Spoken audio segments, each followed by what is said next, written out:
शफीक मेरी बात सुनो, आई लव यू कहने का तुम्हारा कोई मकसद नहीं, तुम थैंक्स भी बोल सकते थे अगर मैंने ड्यूट तुम्हारे साथ किया, ठीक है ना।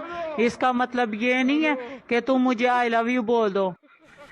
अच्छा चले रोना बंद करें, मैं मैडम के लिए पानी लेकर आओ यार। स्टिंग मंगवा लो, स्टिंग स्टिंग ले आओ यार। लाल रंग की लेके आना और गर्म ना लेके आना, ठंडी लेके आना। अगर गर्म स्टिंग पियो ना ऐसा लगता है खंग वाला सिरप पी रहे। दोस्तों, पाकिस्तानी कौम इंडिया से बहुत नाराज है कि भारत फिल्मों में पायलट के तौर पर खूबसूरत और चोटी के पीस दिखाता है, लेकिन पाकिस्तान में पायलट भेजी भी तो गुलाब जामुन। इंडिया हमें ताने देता रहता था कि हमने पूरी दुनिया से कर्ज ले रखा है। पाकिस्तान भले ही दुनिया का उधार ना अदा करता हो, लेकिन इंडिया का उधार सूद समेत वापस करता है। इंडिया पाकिस्तान को ताने देता था कि एक चुटकी सिंदूर की कीमत तुम क्या जानो पाकिस्तानियों, लेकिन यही सिंदूर इंडिया को महंगा पड़ गया। पाकिस्तान ने बताया कि सिंदूर की कीमत 6 हथियारे, 80 ड्रोन, 250 फौजी, कई ब्रिगेड हेडक्वार्टर और सरहद पर इंडिया की कई चौकियों का बलात्कार, ये होती है एक चुटकी सिंदूर की कीमत। दुनिया में कहीं भी धमाका हो तो लोग मीलों दूर भाग जाते हैं, लेकिन पाकिस्तान में जब धमाका होता है तो 300-400 बंदे जमा होकर उसका मुआयना करते हैं। 1965 से यही नोट किया जा रहा है कि इंडिया जब भी मांगता है लाहौर ही मांगता है। यानी दो इतने भैन भी आईजे। सब ने इंडिया के खिलाफ सख्त से सख्त जुबान इस्तेमाल की, सिवाय पटवारियों के खोते लीडर नवाज शरीफ के। पटवारियों का कहना था कि मियां साहब बहुत बीमार हैं, ना हिल पा रहे हैं, ना ही बोल पा रहे हैं, बस इशारों से मोदी को दिल में गालियां दे रहे हैं। जरा अंदाजा लगाएं कि इंडिया के 24 सूबे और पाकिस्तान के सिर्फ 4 सूबे, मतलब ये कि 1 अरब 26 करोड़ का मुकाबला 25 करोड़ से। आज हमें पाकिस्तानी होने पर फख्र हो रहा है। और पाकिस्तानी महिला सिर्फ मीम बना सकती है। अरे नहीं भैया, तुमने जो दीदी पटाख करके राफेल से गिरी है ना, उनके लिए बढ़िया सी चाय बनाएंगे। और रही बात जंग लड़ने के लिए, तो हमें मर्द लोग बहुत काफी है, हम लोग को जरूरत नहीं है।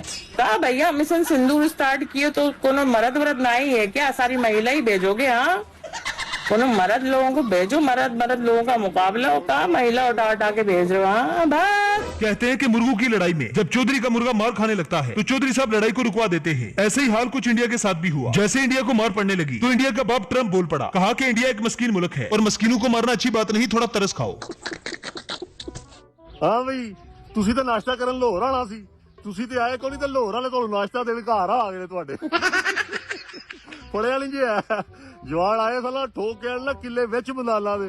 ਹੁਣ ਆਈ ਜੇ ਸਮਝ, ਤੁਹਾਨੂੰ ਆਖਿਆ ਸੀ ਬੰਦੇ ਦੇ ਪੁੱਤਰ ਬਣ ਜਾਓ, ਬਾਕੀ ਸਾਨੂੰ ਹੁਣ ਸਮਝ ਆ ਗਈ ਹੈ ਤੁਸੀਂ ਉਹ ਲਾਤੂ के भूत हो, ਤੁਸੀਂ ਗੱਲਾਂ ਨਾਲ नहीं समझना। फ्रांस अपने जहाज गिन रहा है, इसराइल अपने ड्रोन, मोदी अपने फौजी गिन रहा है और पाकिस्तान मानने को तैयार नहीं। पहले मोदी पाकिस्तान में चाय पीने आया था, अब पाकिस्तान की सैर करने के लिए नंदरी को भेज दिया गया है। मसला यह है कि नंदरी चाय नहीं पी रही, बल्कि पाक आर्मी से स्टिंग की डिमांड कर रही है।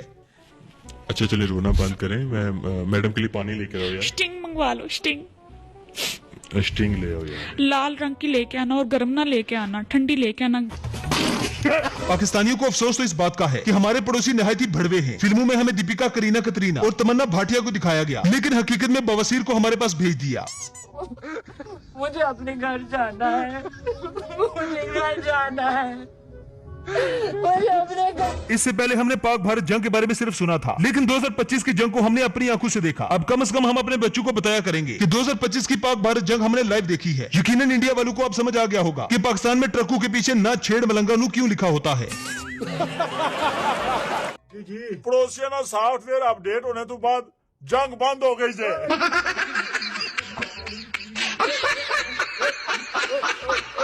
जनरल आसिम मुनीर ने इंडिया को बहुत समझाया कि ऑपरेशन सिंदूर करने से पहले सोच ले, लेकिन जब मोदी न माना तो फिर ऑपरेशन सुहागरात का आगाज किया गया। इंडिया को बताया गया कि सुहागरात के लिए तैयार रहना। फिर पाक फौज ने इंडिया के साथ ऐसी सुहागरात बनाई कि एक ही रात में मोदी को पेट से कर दिया।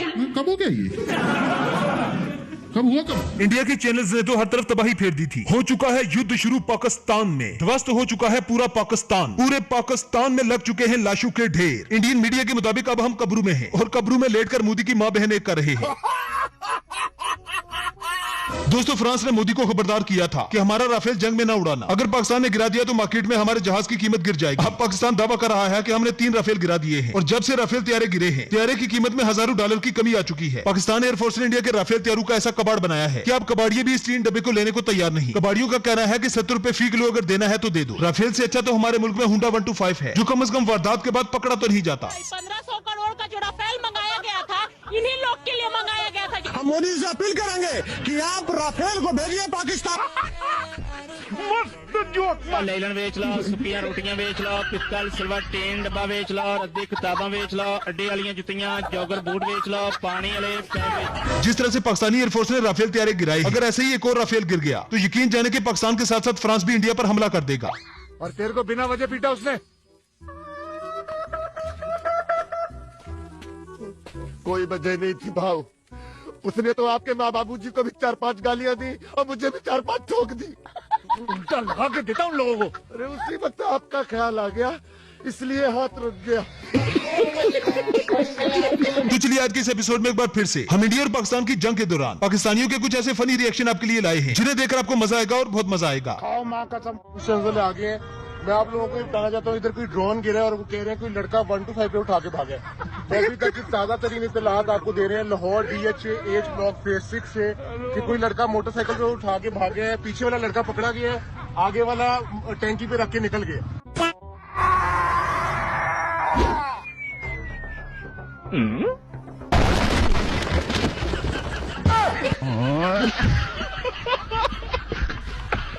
इंडिया ਦੇ कर्नल हत्ती ने ट्वीट करके मोदी को सवाल किया, अगर पाकिस्तान के जहाज रोक नहीं सकते थे तो उनको छेड़ा क्यों? भाई जेड़े तेल ला के उन्ना वो नहीं रुकदे वजी जे ना। ਇਸ ਕੌਮ ਦਾ ਕੋਈ ਮੁਕਾਬਲਾ ਨਹੀਂ ਕਰ ਸਕਦਾ। ਕਿਸੇ ਬੰਦੇ ਨੇ ਲਿਖਿਆ ਹੋਇਆ ਸੀ ਕਿ ਇੰਡੀਆ ਦੇ ਜਹਾਜ਼ ਇੰਜ ਡਿੱਗੇ ਜਿੱਦਾਂ ਪਾਕਿਸਤਾਨੀ ਕ੍ਰਿਕਟ ਟੀਮ ਦੀਆਂ ਵਿਕਟਾਂ ਡਿੱਗਦੀ। इंडिया हर खबर च कह रहा पाकिस्तान ने साडे ते हमला करता है। पाकिस्तानी हर न्यूज़ च कह रहे हैं कि असीं इंडिया ते हमला नहीं किया। तीसरा केड़ा इंडिया दी लै रहा है? भाई तुहानूं कोई होर तेल ला रहा है। ਇੰਡੀਅਨ ਆਵਾਮ ਇਸ ਕਰਕੇ ਗੁੱਸੇ ਦੇ ਵਿੱਚ ਆ ਕਿ ਪਾਕਿਸਤਾਨ ਨੇ ਸਾਡੇ ਤਿਆਰੇ, ਸਾਡੀਆਂ 에ਅਰਬੇਸਾਂ, ਸਾਡੇ ਆਇਲ ਡਿਪੂ, ਸਾਡੇ ਟੈਂਕ ਤਬਾਹ ਕਰਤੇ ਤੇ ਸਾਡੇ ਫੌਜੀਆਂ ਨੂੰ ਕੁੱਤਿਆਂ ਵਾਂਗੂ ਮਾਰੇ। ਤੇ ਪਾਕਿਸਤਾਨੀ ਆਵਾਮ ਸਿਰਫ ਇਸ ਕਰਕੇ ਗੁੱਸੇ ਦੇ ਵਿੱਚ ਆ ਕਿ ਇੰਡੀਅਨ ਡਰੋਨ ਸਾਡੇ ਸ਼ਹਿਰ ਕਿਉਂ ਨਹੀਂ ਆਇਆ। ਤੇ ਜਿੰਨਾ ਸ਼ਹਿਰਾਂ ਦੇ ਵਿੱਚ ਉਹ ਡਰੋਨ ਆਏ ਆ ਉੱਥੇ ਪਹਿਲੇ ਤੋਂ ਥੱਲੇ ਸੁੱਟ ਲਏ, ਮੁੜ ਕੇ ਫੌਜ ਦੇ ਪਹੁੰਚਣ ਤੋਂ ਪਹਿਲੇ, ਇੰਤਜ਼ਾਮੀਆ ਦੇ ਪਹੁੰਚਣ ਤੋਂ ਪਹਿਲੇ ਇਲੈਕਟ੍ਰੀਸ਼ੀਅਨ ਪਹਿਲੇ ਉੱਥੇ ਪਹੁੰਚ ਜਾਂਦਾ ਸੀ। ਤੇ ਜਿੰਨੀ ਦੇਰ ਨੂੰ ਫੌਜ ਪਹੁੰਚਦੀ ਸੀ ਉੱਥੇ ਸਿਰਫ ਧੂਆਂ ਹੀ ਲੱਭਾ ਵਾ, ਬਾਕੀ ਹਰ ਸ਼ਹਿ ਕਬਾੜੀ ਚ ਲੈ ਗਏ ਆ। ਮੋਦੀ ਤੇਰੀ ਮੈਂ ਕੀਤੀ ਭੈਣ ਮੋਦੀ, ਤੂੰ ਗਲਤ ਜਗ੍ਹਾ ਪੰਗਾ ਲੈ ਬੈਠਾ। ਅੱਛਾ ਮੋਦੀ ਫਰਾਂਸ ਨੂੰ ਕਹਿ ਰਿਹਾ ਕਿ ਅਸੀਂ ਜਦੋਂ ਡੱਬਾ ਖੋਲਿਆ ਸੀ ਜਹਾਜ਼ ਟੁੱਟਾ ਨਿਕਲਿਆ ਸੀ। ਲੀਡਰ ਹੋਵੇ ਤਾਂ ਯਕੀਨ ਕਰੋ ਮੋਦੀ ਜੈਸਾ, ਬਦਲਾ ਲੈਣਾ ਮੋਦੀ ਜਾਣਦਾ, ਯਕੀਨ ਕਰੋ।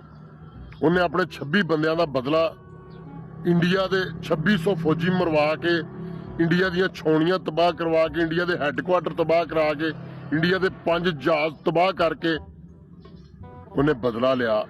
ਯਕੀਨ ਕਰੋ, ਸਲੂਟ ਆ ਮੋਦੀ ਤੈਨੂੰ। ਇਹਨੂੰ ਕਹਿੰਦੇ ਨੇ ਲੀਡਰ, ਇਹਨੂੰ ਕਹਿੰਦੇ ਨੇ ਬਦਲਾ ਲੈਣਾ। ਸਿੱਖੋ ਮੋਦੀ ਕੋ। ਪਾਕਿस्तान हमेशा जिंदाबाद। I'm not sure the nation will forgive him ever. Well तो दोस्तों ये थी हमारी आज की वीडियो। आई होप आपको पसंद आई होगी। अगर वीडियो पसंद आए तो वीडियो को लाइक कीजिए, शेयर कीजिए और चैनल को सब्सक्राइब करना ना भूलें। तो मिलते हैं नेक्स्ट वीडियो में।